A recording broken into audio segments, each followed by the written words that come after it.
For now, to a developing story in the NFL, though, as Browns defensive end Myles Garrett is on the record saying he wants a trade to a contender. He says he looked at the trajectory of the team and it doesn't feel aligned with Cleveland's direction. So the Browns, they finished the year 3-14 last season, and GM Andrew Berry has said he does not want to trade Myles Garrett. Our Kimberly A. Martin is on the scene at Lucas Oil Stadium and joins us now with much more on SportsCenter. So, Kmart, what's the latest on where things stand now between Myles Garrett and the Browns? Well, Kelce, Myles Garrett has made it clear he wants out of Cleveland, and he might be so dug in his position that he may choose ultimately to skip offseason minicamp and even training camp. But based on my conversation with Andrew Berry this afternoon, it's clear that the Browns GM is just as dug in his position, which is keeping Myles exactly where he is in Cleveland. For us, Myles is under contract. We love him. He's a good player. So for us, it's really as simple as that. We don't envision a scenario where he's no longer a member of the Cleveland Browns. He's a franchise player for us. So we're going to keep him in Cleveland. Unmovable? Unmovable. You heard it, unmovable. But not only do they have to deal with the Myles Garrett situation, the Browns also have to figure out their quarterback situation. Deshaun Watson, he's expected to miss a significant portion of the season, if not all of the season, because he suffered a setback with that Achilles injury. Now, right now, the Browns pick number 2 overall, and everyone expects that they will take a quarterback. But when I asked Berry if he'd rather address that position in free agency or the draft, he told me, Kelce, right now, all options are on the table. Lots of storylines coming there from the NFL Combine, but that one-word question from you says a lot. Unmovable. He confirms that Myles Garrett, first-team All-Pro in 4 of the last 5 seasons. We will see what happens in the future. Kimberly Martin with the latest from Indy.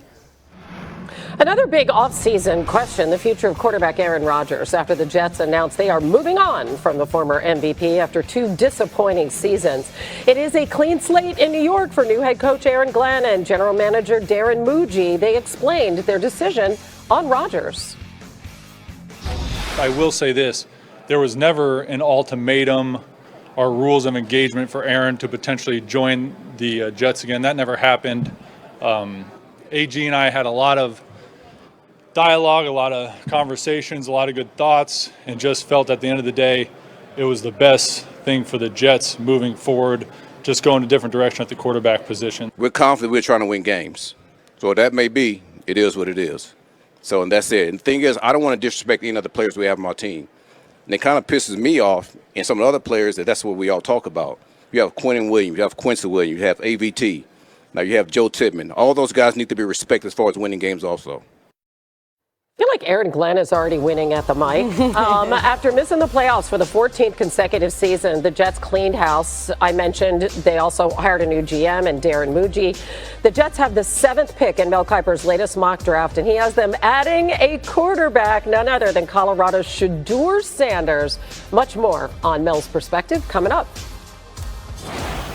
Push might come to shove on the short yardage play made wildly successful by the Eagles, because some NFL teams, they want the tush push out of the game. Packers GM Brian Gutekunst confirmed he proposed a rule change to ban it. NFL owners could vote on the proposal at next month's league meetings, but for now, that debate, it continues.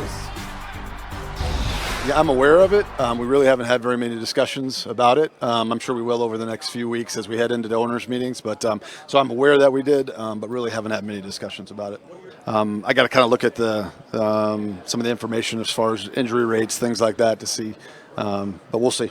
The fact that it's a successful play for the Eagles and people want to take that away, I think is a little unfair. We work really, I almost feel a little insulted because we work so hard at that play. My hat goes off to them for making it as consistent as they are doing it. Now, there are other things you have to look at. You got to look at the injuries that take place, or whatever the other deals are that they evaluate on it. So I don't have all that information, but I mean, it's a heck of a play. I know that. We've looked into that too. There wasn't a lot of injuries there. I think that's a little made up, to be honest. Now the numbers will tell the truth, but I don't think there was many injuries with it this year. I thought it should have been illegal 3 years ago. No, The tush-push play, I was never been a big fan. There's just no other play in our game where you can absolutely get behind somebody and push them, pull them off, do anything to be able to use it. I never really understood it and why that was legal, so I'm definitely going to be one of those guys voting against that. Well, they mentioned the numbers. Let's look at the numbers on the actual tush-push, because since 2022, the Eagles, they lead the NFL with 103 tush-push attempts. That's 49 more than the Bills, who are the only other team to attempt the brotherly shove, more than 16 times during that span. Now, Philly converted a first down or a touchdown on 88% of those attempts. We've been following a developing story with Ravens kicker Justin Tucker. NFL investigators have been in Baltimore interviewing women who have accused him of sexual misconduct during massage sessions from 2012 to 2016. At least 16 women have come forward, and 2 spas in the Baltimore area have banned him. But Tucker has called the allegations unequivocally false.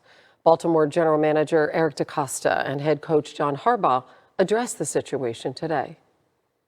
I think the biggest thing that we have to do, first of all, is look at every single case differently. There are no absolutes, and I think in this case we're still awaiting as much information as possible. Again, we're fortunate that the league has come down to Baltimore. I met with the league. I believe the league is meeting with other people in Baltimore as well. We'll wait for the details of that investigation, and we'll make a decision based on that. Yeah, and that's what we're waiting to try to do, is reconcile it. You know, that's what the process is for. You know, that's why you've got to come to an understanding, if you can, about what happened. You know, we've all got questions, but nobody knows exactly what happened. So let's see where the review takes us. Harbaugh also said the kicker position would have been a priority position no matter what. And he went on to say that Tucker is their kicker, but that nothing is forever. All right, let's go over to the NBA now. Mel Kiper Jr.'s top 12 picks in his mock draft 2.0, which came out today. Mel predicts Penn State linebacker Abdul Carter going first overall to the Titans, followed by Miami quarterback Cam Ward to the Browns with the second pick, and Heisman winner Travis Hunter going third to the Giants. Adam Schefter on his podcast discussing the Browns at 2.